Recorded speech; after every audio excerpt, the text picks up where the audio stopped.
Yo debo decir que esta radio tiene un nivel de panelistas que cualquier radio se querría, y además saldría muy caro si tuviéramos que pagarle a decir. Bueno.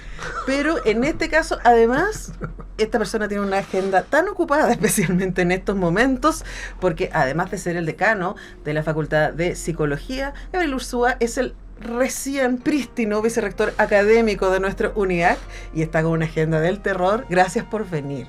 No, gracias a ustedes, porque para mí esto es un espacio de oxigenación. Sí, de verdad. Bueno, y además para hablar de algo que también a ti y a mí nos compete. Sí. ¿No? Y el dato es súper fuerte, porque según un estudio de Laborum, el 89% de los trabajadores señala que sufre de burnout. Uh-huh. Estamos escuchando voces desde el más allá. Puede ser que el burnout, que estoy escuchando voces.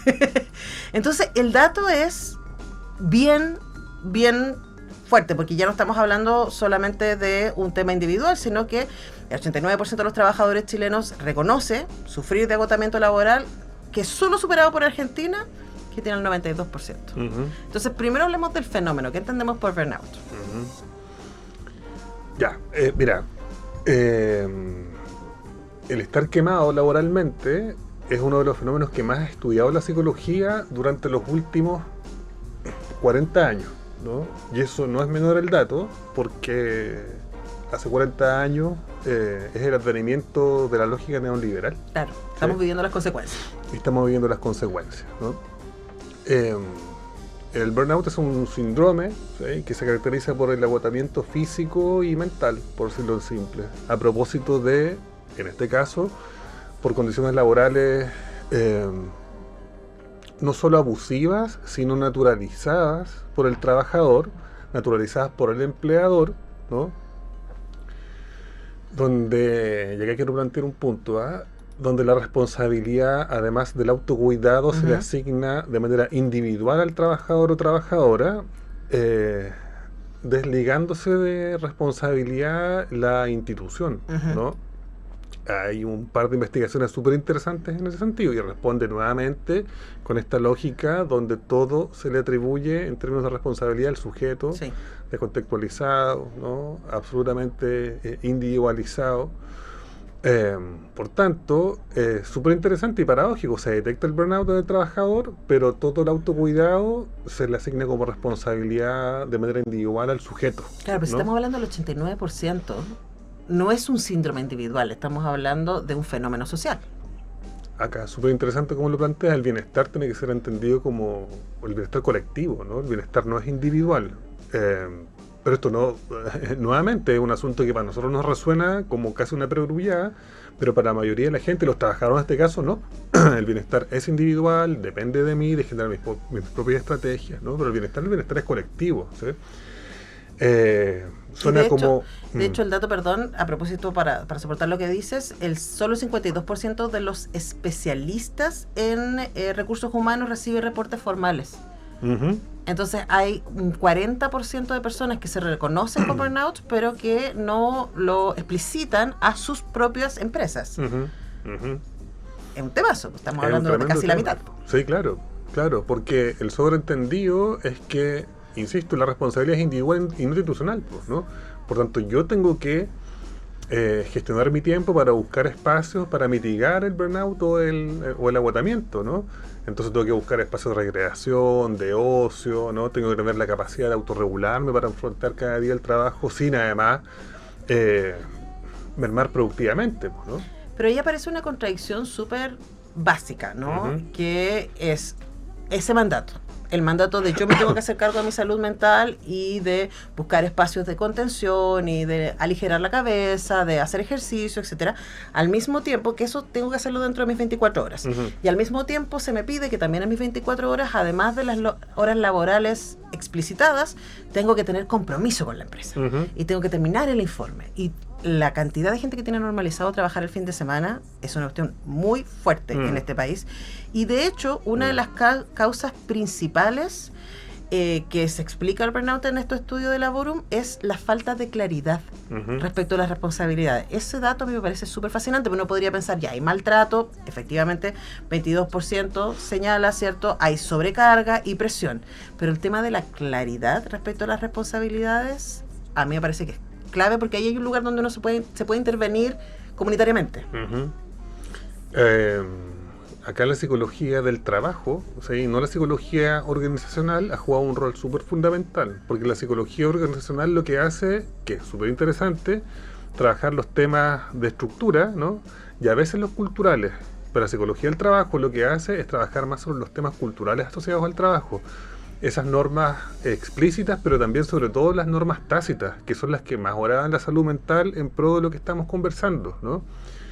Los mandatos institucionales tácitos, que los tenemos súper claros, los podía nombrar tú sin que los nombre yo. El que se queda hasta más tarde es el mejor trabajador, claro, ¿no? El que llega antes que el jefe. El que llega antes que el jefe, ¿no? Y hay un bienestar subjetivo en ese trabajador asociado a lo que acabo de señalar. El trabajar el fin de semana. O sea, si todos lo hemos escuchado, hoy estuve trabajando todo el fin de semana, y eso se pone como un valor, ¿no? Hay una investigación súper interesante también de la H, que lo hace todos los años, asociado al tema de las vacaciones, ¿no? De cómo la gente se toma las vacaciones con culpa, ¿sabes? Había un dato que era brutal, que el 65% de las personas que se tomaban vacaciones se las tomaba con culpa, ¿no? Y había un porcentaje importantísimo, un tercio, ¿sabes? Un 34%, un poquito más de un tercio, de personas que no se tomaban vacaciones. Pero, ¿con culpa de qué? Con culpa de dejar de ser un buen trabajador porque estoy descansando. Pero ¿sí? no puedes ser un buen trabajador si no descansas.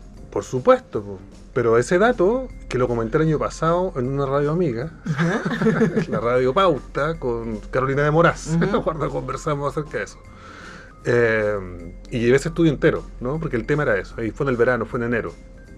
Las personas, casi en un 70% se toman las vacaciones con culpa. Ahora, y un 30% no se toman las vacaciones por culpa y también por miedo a ¿qué? A perder el trabajo. Ahora, ¿sí? Ahí yo la culpa la puedo entender, y aquí sí tiene que ver con la manera en que está institucionalizado y cómo lo entendemos mal, por la precarización de los equipos. Entonces, por ejemplo, está lleno de empresas o emprendimientos varios que tienen equipos muy pequeños. Entonces, una persona menos sobrecarga a tus compañeros. Y entonces yo puedo entender ahí la culpa solidaria, ¿no? De decir, chuta, yo me voy de vacaciones y mis compañeros tienen que tomar mi trabajo. En vez de pensar que hay un tema que tiene que ver con lo institucional, ¿cierto? Y con las lógicas de producción, derechamente, en decir, bueno, pero si yo me voy de vacaciones, el empleador tiene que procurar que eso no signifique un desgaste mayor para mis compañeros. Entonces, es como el problema, es como no está bien distribuido quién es responsable de qué. O sea, hay un problema estructural, pero también hay un problema, y lo pongo así, subjetivo. Si la lógica de la hiperproductividad y del rendimiento está instalada en cada uno de nosotros, ¿no? Con menos, más intensidad, pero está instaladísima, sobre todo en nuestro país llamado Chile, ¿sí? O sea, acá que se critica mucho al Byung-Chul Han, que a mí me parece fundamental, y se lo critica, yo creo que la gente que lo critica que no sabe, que dice que es un recocido de Michel Foucault, nada que ver, ¿no? Él instala cuestiones que en epocales, ¿sí? No las ha instalado nadie. De hecho, ¿no? Justo hablamos de él, no sé si supiste, pero la semana pasada con Rodrigo Abet hablamos de descanso como clave para el bienestar. Y él también citó a Byung-Chul Han hablando de la sociedad del cansancio y cómo básicamente nos transformamos en sobreexplotadores de nosotros mismos. Y ahí te quiero preguntar por esa subjetividad, porque, claro, ¿cómo llegamos a construir desde nosotros este relato? ¿Por qué pensamos que tomarme vacaciones es algo que no es necesario, que me lo merezco, que es parte de mi ser trabajador también? ¿Cómo pensamos que trabajar el fin de semana es algo bueno, que quitarle espacio a mi familia, a mi descanso, a mi tiempo, a mi ocio, al ocio? ¿Cómo pensamos que llegamos a pensar que el ocio es algo malo? ¿No? Entonces quería preguntarte por la construcción de esa subjetividad que nos lleva al burnout. Es histórica, pues. Es histórica y se instaló como una práctica cultural, como un hábito en cada uno de nosotros. Yo sé que tú tienes espacios de goce, yo también. Ahora. Pero es que tengo mucha terapia, por eso me organicé. Vale, perfecto. Una muy buena respuesta. La mayoría de la gente no, pues. ¿No? Y eso además tiene consecuencias súper nefastas porque instala una sobrecompetitividad, un sobreindividualismo, ¿no? Pero súmale también la ausencia de las instituciones, la ausencia del Estado. Eso agudiza el fenómeno. Claro, ¿no? de la inspección del trabajo, diríamos acá. Por ejemplo, en lo concreto, ¿no? En lo concreto. No sé, yo, en mi cargo de vicerrector académico, ¿no? Yo confío en la autorregulación de los equipos, y se lo he dicho a las 9 direcciones y 4 subdirecciones. Si un día no van a venir, no tengo ningún problema, nada, ¿no? Solo avísenme, para saber que no están. Y muchas de las personas, lo digo, lo mismo, me miran con los ojos abiertos, sorprendidos, ¿no? Porque la lógica de estar sentado en un puesto de trabajo, de colaborar, ese es otro término que me van a problematizar. Yo no soy un colaborador, yo soy un trabajador. ¿Sí? Yo no colaboro, no sé, con mi mamá cuando hacemos el almuerzo juntos los domingos. Pero yo acá soy un trabajador, ¿no? Y a veces conocemos muy poco nuestros derechos laborales, ¿no? Quizás ahí aparece como trabajadores. Otra cosa que te quiero plantear, como idea que tiene que ver con desde dónde construimos nuestra identidad. Porque si yo pongo el corazón de mi identidad en mi capacidad productiva, qué bueno eso. Explica que yo trabaje todo el tiempo, porque si no trabajo, si no cumplo, si no llego con el informe, si no llego con el resuelto, si no soy el empleado del mes, ¿quién soy? Entonces quizás ahí también tenemos algo que hacernos. Estoy pensando en esta cosa macro, pero también me preocupa la subjetividad. Eso es súper interesante que lo planteas, porque Eric Fromm decía que hay 3 pilares fundamentales en el ser humano: la familia, el amor y el trabajo, ¿sí? Y al parecer hoy día, ¿no? Tenemos, como dices tú, de manera súper lúcida, de verdad, me gustó mucho escuchar eso, nuestra identidad se juega por completo del trabajo. Un trabajo que además que es precario. Sí, po. Y además es un trabajo que es hostil, ¿no? Que además sobre el que no tenemos control, porque además en la lógica de lo precario, tú puedes dejar de tener ese trabajo y de ser ese puesto, ¿cachai? O sea, yo puedo dejar de ser directora de Radio UNIAC, como dejé de ser académica de la Universidad de Chile hace unos meses atrás. Tú puedes dejar de ser, no eras vicerrector, ahora eres vicerrector. Entonces es como, ¿cómo hacemos para aprender a construir una identidad que no tenga que ver con nuestra carta de presentación? Súper difícil, porque esos títulos que se te instituyen se subjetivan, y uno los puede administrar, ¿sí? Pero está lleno de personas que no los pueden gestionar de manera virtuosa, y sabemos, a mí mi preocupación, y lo he dicho, da lo mismo, de dejar la facultad de psicología, es porque yo he visto desplomarse reinos por liderazgos poco virtuosos, por decirlo eufemísticamente, ¿sí? Y no es que uno sea un imprescindible ni nada, pero los liderazgos en el contexto actual son tremendamente complejos, ¿no? Y a mí eso me inquieta un montón, ¿sí? Me inquietan tantas cosas. Sí, no, estamos en un momento de inquietud profunda, pero mira, el otro día lo hablábamos con Lomira y Lobo, porque tuvimos un panel de escénicas súper volado, nos pusimos muy filosóficas, y yo defiendo la universidad y una radio universitaria como un lugar para hacerse preguntas, no necesariamente para tener respuestas. Y yo creo que también, y en terapia probablemente eso también sucede, a uno le alivia pensar juntos y decir, chuta, no soy la única persona que se está haciendo esta pregunta. No tengo respuesta, pero por último me alivia saber que somos varios que estamos con esta cantidad tremenda de inquietudes en este momento. Sí, yo creo que... Volvemos a la comunidad. Sí, pues tú siempre me preguntas, que me parece muy interesante, como cómo lo hacemos, no sé. Pero sí sé, al mismo tiempo, yo creo que es conversar de manera permanente, encontrarnos, reflexionar, no repetir. Y ese es un ejercicio que yo sé que para ti es súper usual porque es parte tuyo, pero no es así en la mayoría de la gente. Y por eso estamos, yo creo, como estamos, ¿no?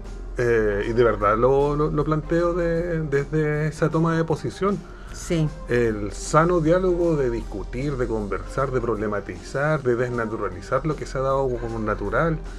Yo creo que esa es la misión de uno en todos lados, en todos los espacios que uno ocupe, ¿no? Sí, me acordaba ¿viste Ted Lasso? Sí. Ya, ¿te acuerdas cuando Roy Kent, la Muri se ríe siempre porque yo soy una angelista de Ted Lasso, porque creo que es el mejor curso de liderazgo que uno puede tomar. Bueno, ¿te acuerdas cuando Roy Kent, que es este mítico jugador de fútbol, tiene que dejar de ser jugador de fútbol? Y él está muy preocupado porque se hace esa misma pregunta. Si yo no soy Roy Kent, el Chelsea jugador de fútbol, ¿quién soy? ¿Quién soy? Claro. Y su novia llama a la sobrina y le pregunta, ¿quién es tu tío? Y empieza a describir a esta persona que es divertida, que es chucheta, que es tierna, que es fuerte, que la protege, y en ningún momento nombra que sea jugador de fútbol. Y eso es súper revelador para él, la mirada del otro que te quiere. Y quizás ahí hay un ejercicio que tiene que ver con mirar a tus vínculos. Y bueno, yo soy catastrofista, entonces siempre me salva ser catastrofista. Si pasa lo peor, ¿qué me queda? ¿No? Y quizás esa pueda ser una estrategia posible. Yo creo que sí. Veía hace poco una entrevista a Joaquín Sabina del año 85, 86, estaba muy joven. Y le preguntan por la revolución, ¿no? Una entrevista muy bonita. Él dice que ya no cree en la revolución colectiva, pero sí en la revolución individual. Y cuando empieza a profundizar, es justamente a propósito de lo que decís tú, en cómo cultivar esos lazos importantes para uno, que a veces uno se pierde, ¿no? Y se pierde de manera importante. Yo creo que hay una clave interesante. Yo les digo a los equipos, yo lo único que les puedo ofrecer es que soy un buen tipo. Y de verdad, es lo único que yo puedo definir de mí. No me voy a equivocar en el trabajo, 1000 veces, pero no me voy a perder en lo humano. Cuando se habla en nuestra universidad de un humanismo para el siglo XXI, ¿no? Que me parece súper interesante explicitarlo, yo creo que hay que desarrollarlo más. Vivimos en una sociedad profundamente deshumanizada, donde los otros los ocupo para cumplir mis fines. Sí. Para mí esa es la deshumanización en la que vivimos hoy día, ¿no?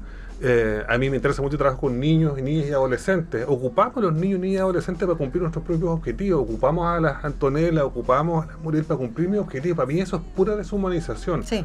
Y perdemos un horizonte de sentido común, colectivo, comunitario, en base al amor, a la ternura, a los afectos, ¿no? Pero te propongo una hipótesis ahí, porque cuando, como facultad, la Fernanda Reyes, a quien amamos, quien es que está desarrollando la mirada institucional, presentó esta idea de humanismo para el siglo XXI, aparecieron ya, pero acompañados de qué, cuál es el apellido, así humanismo laico, humanismo no sé qué, y yo fui al diccionario, como suelo hacer, y el humanismo es el reconocimiento de la dignidad humana.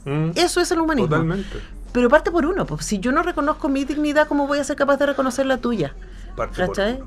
Entonces quizás ahí hay un trabajo, de nuevo, entendemos, y a mí me gusta mucho, y por eso me gusta conversar contigo, Gabriel, por este énfasis de lo social. Vivimos en un contexto social que tiene una estructura, y esa estructura nos alimenta, nos mide, nos sanciona todo el tiempo. Eso es real, eso es así. ¿Cómo me protejo? De no formar parte de esta cifra brutal, ¿cachai? Que insisto, 9 de cada 10 personas se reconoce con burnout. Y una manera es pensar, quizás yo no soy mi tarjeta de presentación. Yo creo que esa es una clave súper interesante, absolutamente.